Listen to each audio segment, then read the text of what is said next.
मेरे प्यारे बच्चों, आज हम लोग 9th क्लास के इकाई 7 को पढ़ेंगे, जिसमें आपसे कह रहा है कि त्रिभुज आपको पढ़ना है, त्रिभुजों की सर्वांग समता। तो त्रिभुजों की सर्वांग समता पढ़ने से पहले आपको त्रिभुज की जानकारी होनी चाहिए। तो सबसे पहले हम लोग सीखेंगे कि त्रिभुज किसे कहते हैं। तो त्रिभुज जो होता है, 3 प्रतिच्छेदी रेखाओं द्वारा बनाई गई ऐसी बंधाकृति जो त्रिभुज कहलाती है। देखो कैसे, मान लीजिए आपके पास 3 भुजा रेखाएं हैं। एक रेखा ये हो गई, दूसरी रेखा ये हो गई, ये मान लीजिए यल है, ये यम रेखा है, और तीसरी रेखा ये हो गई यन। तो यल और यम यन 3 रेखाएं हैं। ये है ए, ये वाली है बी और ये वाली है सी। तो जो ये बंद आकृति बन रही है, इसको हम कहते हैं त्रिभुज कहते हैं। मान लीजिए ऐसा भी हो सकता है आपके पास, कहने का मतलब ये बंद आकृति जो बनेगी उसी को त्रिभुज कहेंगे। अब अगर देखिए, त्रिभुज में 3 भुजाएं होनी चाहिए। तो त्रिभुज में देखिए आपके पास 3 भुजाएं हो गई।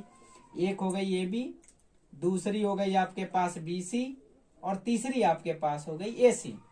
तो त्रिभुज में इसके गुण होगा, ए बी भुजा होनी चाहिए, बी सी भुजा होनी चाहिए, सी ए भुजा होनी चाहिए। अगर किसी आकृति में 3 भुजाएं हैं, फिर भी वो त्रिभुज नहीं भी कहला सकता है। कब? मान लीजिए अगर यही त्रिभुज 3 भुजाएं इस तरीके से दी हूं, इस तरीके से दी हूं, ऐसे दे दिया तो ये हो गया ए बी, ऐसे दे दिया बी सी, और ऐसे दे दिया सी ए। 3 भुजाएं हैं, एक ए बी भुजा है, दूसरी बी सी भुजा है, और तीसरी सी ए भुजा है। लेकिन ये त्रिभुज नहीं है। त्रिभुज ये इसलिए नहीं है क्योंकि इसमें बंद आकृति नहीं है, इधर से भी खुला और इधर से भी खुला। अगर दोनों तरफ से खुला होगा तो वो बंद आकृति नहीं कहलाएगी। बंद आकृति में इस तरीके से शेप बननी चाहिए, तो इसे हम त्रिभुज कहते हैं। तो त्रिभुज में 3 भुजाएं होती हैं। पहली भुजा ए बी हो गई, बी सी हो गई, सी ए हो गई। तो ये कोई जरूरी नहीं ए बी बी सी सी ए भुजा हो, इसके नाम आप कुछ अपने हिसाब से भी रख सकते हैं, पी क्यू आर लिख सकते हैं, जो आपको अच्छा लगे वो नाम आप रख सकते हैं।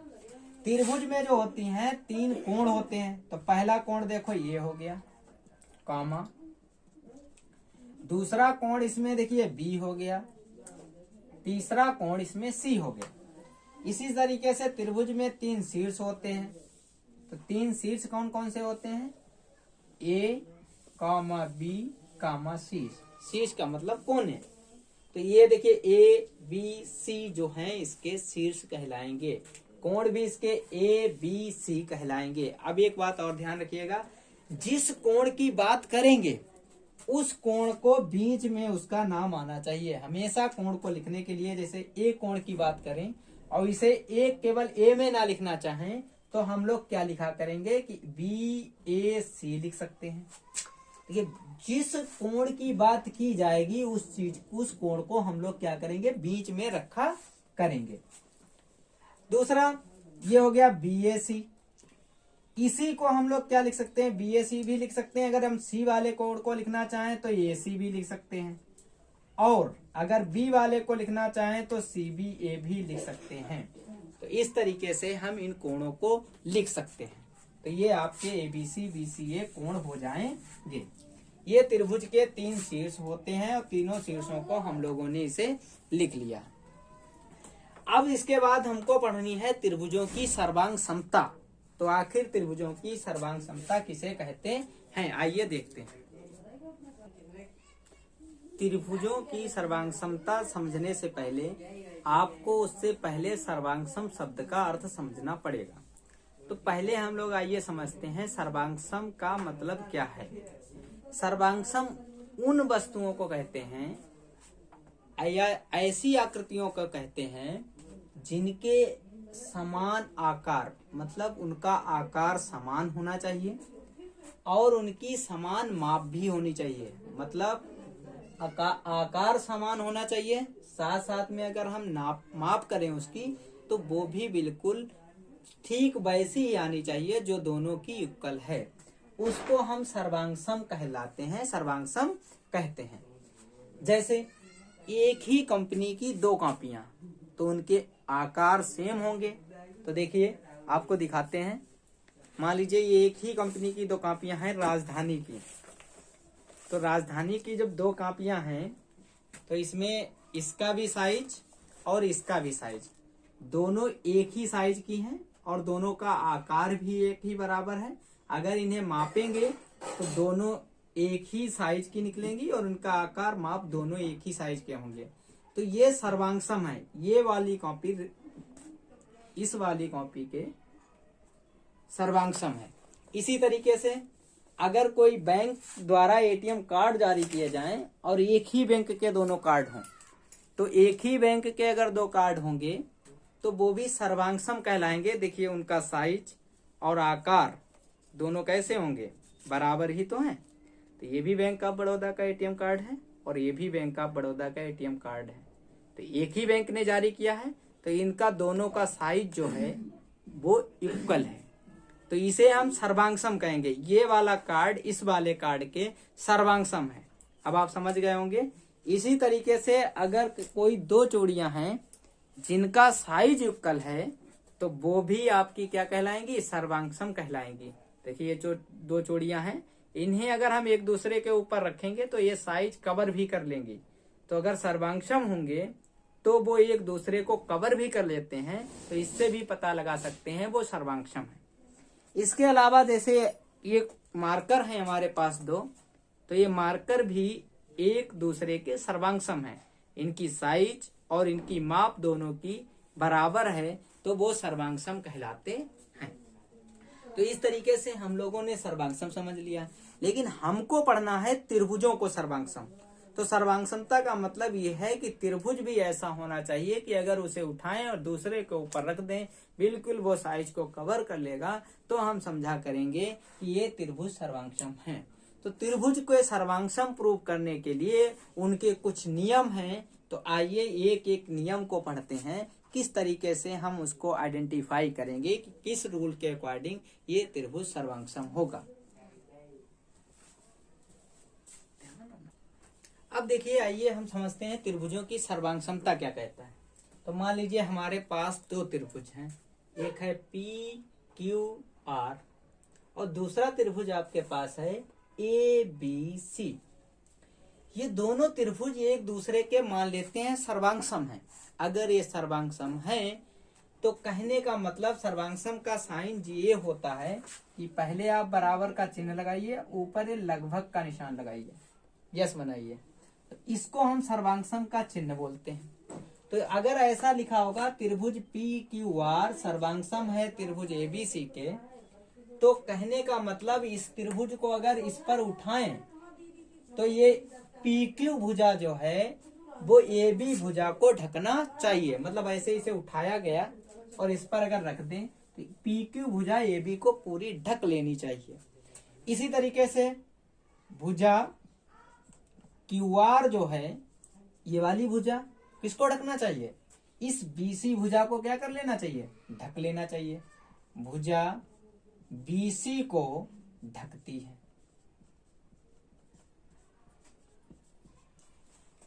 इसी तरीके से तीसरी भुजा कौन सी है, PR या RP कह सकते हैं। तो भुजा जो RP है वो किस भुजा को ढकना चाहिए, CA को। अगर ये ढकेगी, को ढकती है, तभी ये सर्वांगसम कहलाएगी।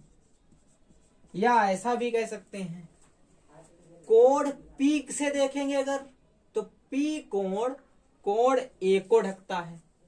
तो इसे देखेंगे कोण P जो है वो कोण A को ढकता है।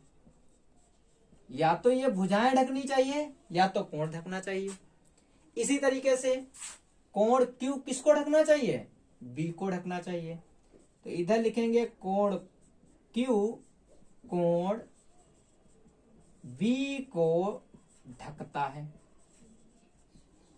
इसी तरीके से देखिए कोण R बचा है, कोण R किसको ढकना चाहिए, C को ढकना चाहिए। तो इसको हम लिखेंगे कोण R कोण C को ढकता है। मतलब जब इसे उठा के ऊपर रखेंगे तो ये ए वाला कोण, पी वाला कोण ए को ढक लेगा, क्यू वाला कोण बी को ढक लेगा, आर वाला कोण सी को ढक लेगा। इसी तरीके से अगर शीर्ष की बात करें तो शीर्ष पी किसके संगत है, ए के संगत है। संगत का मतलब बिल्कुल एक जैसा होना चाहिए, तो इसको हम इस तरीके से लिख सकते हैं, शीर्ष पी शीर्ष ए के संगत है। दूसरा वाला शीर्ष क्यू शीर्ष किसके, देखो पी वाला ए के संगत लग रहा है, क्यू वाला बी के संगत है, तो आगे लिख लीजिए। आर वाला जो शीर्ष है वो सी के संगत है, तो शीर्ष आर जो है वो शीर्ष सी के संगत है। तो अगर हम इसे लिखना चाहें, इसे गणित के रूप में लिखना चाहें, कहने का मतलब P जो है वो इंटरचेंज हो जाएगा। इंटरचेंज का मतलब अदला बदली हो जाएगी, किसके साथ, अगर इसको इसके ऊपर रखेंगे तो P A के रूप में आ जाएगा और ये P के रूप में चला जाएगा। यही तो हुआ संगत का मतलब। अगर इसे उठाएंगे तो P को चाहे ये बोलेंगे और चाहे A को P बोलेंगे। इसी तरीके से Q को, Q किस में इंटरचेंज हो जाएगा, शीर्ष में। Q ये B के ऊपर चला जाएगा, तो चाहे Q को B बोले और चाहे B को Q बोले। इसी तरीके से R वाला जो शीर्ष है वो C के इंटरचेंज हो जाएगा, तो चाहे R वाले को C बोले चाहे C वाले को R बोले, दोनों एक दूसरे के इंटरचेंज हो जाएंगे। अब इस बात का ध्यान रखना पड़ेगा, जो जिस त्रिभुज के संगत होगा उसको उसी त्रिभुज उसी शीर्ष के संगत लिखा जाएगा। अगर कहीं आपने धोखे से भी गलती कर दी या आपने शीर्षों की अदला बदली करके और सर्वांशम लिखने में थोड़ी सी मिस्टेक कर दी, इधर से उधर कर दिया, तो पूरा आपका सर्वांशम वाला क्वेश्चन गलत हो जाएगा। तो इस बात को बहुत ही ध्यान देंगे। देखिए जैसे ये लिखा है, P A के शीर्ष के इंटरचेंज में था, Q B के इंटरचेंज में था और R C के इंटरचेंज में था। तो देखिए इसी तरीके से लिखा है, P की जगह पर A इंटरचेंज में था, B Q के साथ, Q B के साथ था, R C के साथ था। और मान लीजिए आपने इसे ऐसे लिख दिया, आपने कहा क्या किया, त्रिभुज Q R P लिख दिया और सर्वांशम का चिन्ह लगाया और आपने लिख दिया त्रिभुज ABC। अब देखिए जो त्रिभुज सर्वांशम कैसे था, त्रिभुज था P के साथ, ये आना चाहिए, और यहाँ पर तुमने किसके साथ लिख दिया, Q के साथ लिख दिया एक को, तो इसलिए ये सर्वांशम नहीं है। इस तरीके से लिखने की गलती कभी भी मत कर देना। अगर आपने ऐसा लिख दिया, जो शीर्ष जिसके संगत हो, जो कोण जिसके संगत हो, जो भुजा जिसके संगत हो, उसी के संगत सर्वांशम में लिखी जाएगी। देखिए PQ भुजा जो थी वो AB को ढकती थी, तो PQ भुजा अगर देखी जाए तो देखो ये AB को ढकती है। अगर QR भुजा देखी जाए तो ये BC के बराबर थी, तो उसी जगह पर रखी हुई है। तो इसे लिखने में बहुत ही ध्यान रखना आपको पड़ेगा कि कैसे त्रिभुज को लिखा जाएगा। अगर एक बार त्रिभुज सर्वांशम हो गया तो उनके जो भी भाग होते हैं, कोई कोण हो, चाहे कोई भुजा हो, चाहे कोई शीर्ष हो, वो अपने आप ही उसके सारे संगत भाग जितने भी होते हैं वो आपस में बराबर हो जाते हैं। तो आइए अब आगे हम लोग सीखेंगे कि कैसे त्रिभुजों के सर्वांगसमता प्रूव करेंगे अगर सभी चीजें बराबर ना हो। तो कुछ इसकी कसौटियां हैं त्रिभुज की, तो उन त्रिभुज की कसौटियों को आइए हम लोग देखते हैं। त्रिभुजों की सर्वांगसमता की कसौटी में सबसे पहले आपकी सर्वांगसमता की कसौटी है यस ए यस सर्वांगसमता का नियम। पहला नियम, यस का मतलब है यस फॉर होता है साइड, और साइड को हिंदी में प्यारे बच्चों कहते हैं भुजा। ए फॉर होता है एंगल, एंगल का मतलब है कोण, और यस का मतलब फिर साइड फिर भुजा। तो ये इसको हिंदी में अगर कोण इस नियम को याद रखें तो भुजा कोण भुजा का नियम कहते हैं। तो इस त्रिभुज में कैसे पता करेंगे कि ये नियम अप्लाई हो रहा है और त्रिभुज सर्वांगसम हो रहा है। अगर दो त्रिभुज हैं और दोनों आपस में सर्वांगसम हैं, तो सर्वांगसम होने की एक कसौटी ये है कि उस त्रिभुज की दो भुजाएं बराबर होनी चाहिए। कितनी भुजाएं? दो भुजाएं बराबर होनी चाहिए।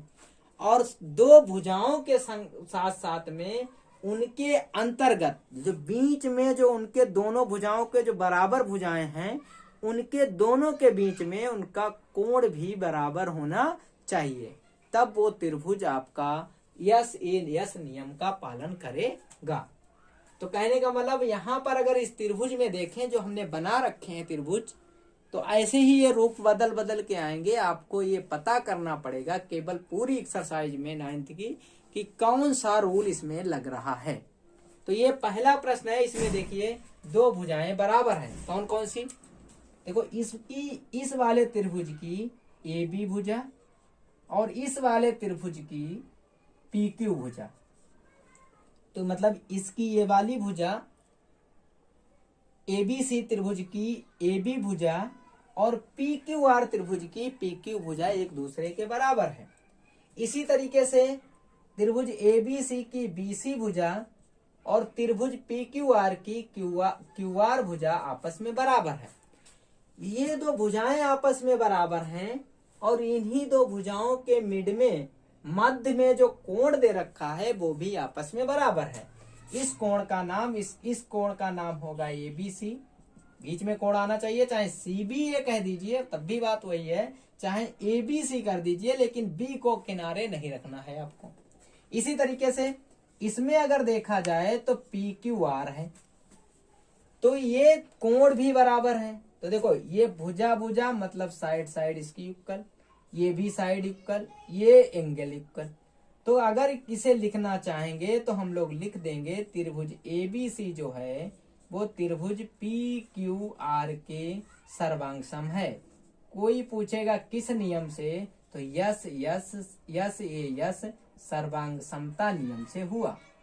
तो इस तरीके से हमने पहली यस सर्वांग समता नियम की कसौटी सीख ली है। इस कसौटी में सिर्फ यही है, इसकी दो भुजाएं बराबर होंगी और उनके दोनों जो बराबर भुजाएं होंगी उनके अंतर्गत जो कोण आ रहा होगा वो भी आपस में बराबर आना चाहिए, तभी यस सर्वांग समता का नियम प्रूफ हो जाएगा और त्रिभुज सर्वांगसम हो जाएगा। जैसे ही त्रिभुज सर्वांगसम होगा तो उनके चाहे संगत कोण हो चाहे संगत भुजाएं हो, जैसे ये वाली भुजा इस वाली भुजा के बराबर हो गई और ये कोण बराबर हो गया। अब देखिए जब ये त्रिभुज सर्वांगसम हो गए, अब इसका मतलब है कि AC वाली भुजा PR के संगत है तो वो भी आपस में कैसी हो जाएगी? बराबर हो जाएगी। अभी तक जो था केवल एक कोण आपको पता था बराबर है, सर्वांगसम होने के बाद कोण A के संगत P है तो कोण A P के भी संगत बराबर होगा और कोण C जो है कोण R के भी संगत के बराबर होगा। तो इस तरीके से हम लोगों ने पहली सर्वांग समता की कसौटी पढ़ ली है। अब हम लोग क्या सीखेंगे? दूसरी सर्वांग समता की कसौटी। देखिए क्या कह रहा है। दूसरी सर्वांग समता की कसौटी में कह रहा है कि ये यस की जगह पर इसमें आपका आ जाएगा ए सर्वांग समता कसौटी। क्या कह रहा है कि अगर दो त्रिभुज सर्वांगसम होंगे, यदि एक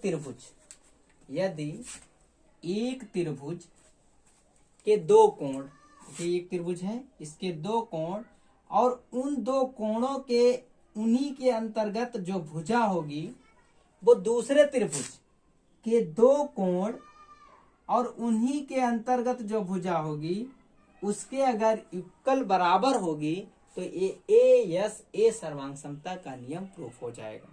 तो देखिए आइए हमने दो त्रिभुज बना रखे हैं। इसमें देखिए B कोण इधर वाले के Q कोण के बराबर है, इधर वाला C कोण ये R कोण के बराबर है और जो BC भुजा है इसी के अंतर्गत दोनों कोणों के अंतर्गत QR भुजा के बराबर है।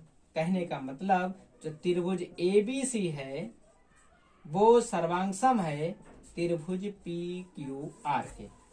देखिए कैसे, B वाला कोण संगत है Q के, C वाला कोण संगत है R के और BC भुजा जो है वो क्यू आर के बराबर है, तो जो लास्ट वाली बची होगी वो पी ए के संगत ही होगा। तो इस तरीके से हमने दूसरी सर्वांग समता की कसौटी भी समझ ली। इन्हीं कसौटियों से ही प्रश्न आपसे हल होंगे, तो इनको ही सबसे पहले आपको समझना है।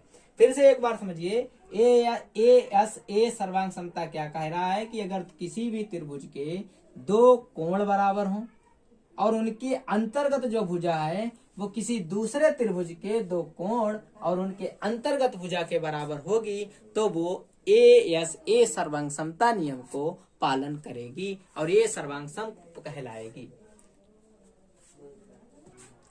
तो तीसरा जो सर्वांग समता की कसौटी है वो आपकी कह रही है एस सर्वांग समता कसौटी। मतलब ए का मतलब है दो कोण और एक साइड उसकी सर्वांग सम होनी चाहिए।